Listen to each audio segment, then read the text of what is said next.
Hi, I'm Lily Ward, Christy Gordon's mother.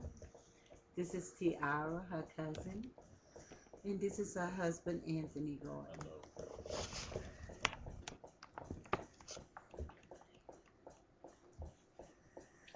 Many of us have heard about it, but who gave it real thought? I didn't see how wrong it was when I danced to 636 Mafia's 2000 hit Sipping on Some Syrup that featured UGK on it. And any respectable fan of Lil Wayne knows about his love for it. But I never really thought that it was that big of a deal. That was their thing. Not until December 2008 when Chad Butler, better known as Pimp C, one half of rap duo UGK, was found dead in a hotel room due to an accidental overdose of cough medicine and sleep apnea, did I even pay attention. This may have been when a lot of people started to pay attention. In the aftermath of Pimp C's death, focus shifted to Lil Wayne. Here he is, one of hip hop's most beloved stars and a cough syrup addict. He has admitted addiction to the same killer cocktail that led to the demise of his fellow MC. And though he understands that it's an addiction that can kill him, he can't give it up so easily. And he hasn't stopped rapping about it. Hear him announce that he likes his Sprite, Easter Pink, and DJ Khaled's We Taking Over track. Unfortunately, the glorified use of the drug by entertainers and the internet has led to a national fixation. Drinking cough syrup has become a new means to getting high. The most disturbing part about it is probably in your medicine cabinet right now. So today I want to better inform you about the specifics of this drug fascination, the effects it can have on the user, and the signs to watch out for. By the end of this presentation, hopefully you will be able to recognize how dangerous and easily attainable this drug is, as well as the precautions you can take to avoid dependency for yourself or someone you love. Let me start by first describing the story of this rave. According to the ABC News, the appeal actually originates here in Houston, Texas. The city was made national headlines in 2005 when six pharmacists were put on trial in part for illegally selling thousands of gallons of the drug. Since then, the trend has expanded all over the country. Teens are taking these syrup-induced trips that are often called sipping, robo-tripping, triple C's, or skittling. This drug is not usually just cough medicine straight out of the bottle. Going by popular names like lean, scissor, purple stuff, or simply syrup, it's actually a concoction of the over-the-counter medication usually mixed with soda, alcohol, or candy. The drug ingredients of choice, pseudoephedrine, the decongestant found in Sudafed, or more recent, dextromethorphan, popularly known as DXM, is a cough suppressant found in Robitussin DM, according to the online magazine Sweet101.com. The Metropolitan Drug Commission describes that the immediate effects of the drug is psychedelic. That includes blurred vision, slurred speech, drowsiness, increased heart rate, impaired coordination, and disorientation. The trip usually lasts as long as 6 hours.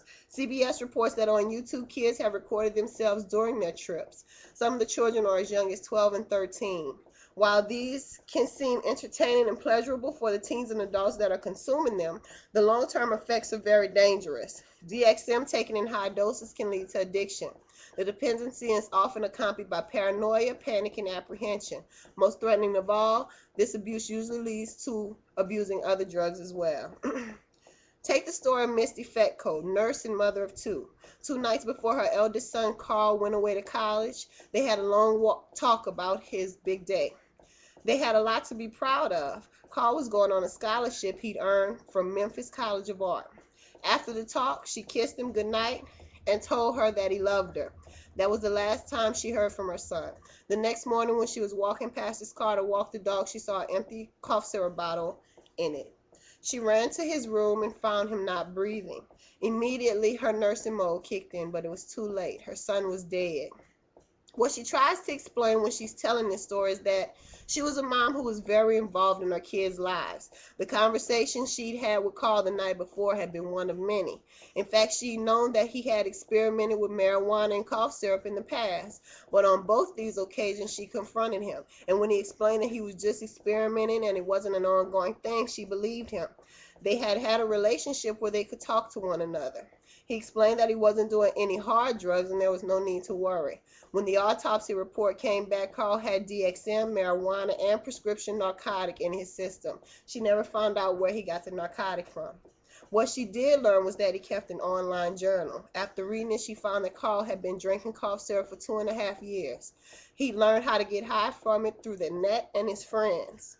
According to his journal, dealing with school, college, and his parents' divorce had caused him to increase his cough syrup usage. As time passed, he described how he was pulled to feel the effects of the drug.